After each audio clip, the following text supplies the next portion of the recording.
पाटबंधारे विभागामार्फत नाशिक जिल्ह्यातील गंगापूर धरणावर विद्युत रोषणाई करून वंदे मातरमच्या तालासुरावर लेजर शोचं आयोजन करण्यात आले आहे। ही विद्युत रोषणाई दिनांक 13 ऑगस्ट ते 15 ऑगस्ट पर्यंत संध्याकाळी 6:30 ते 9 वाजेच्या दरम्यान करण्यात येते आहे।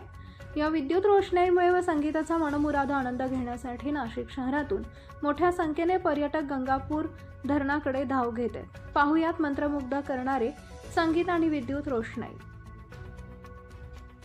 महाराष्ट्र क्रांती न्यूज साठी मुख्य संपादक प्रकाश बागुल, नाशिक।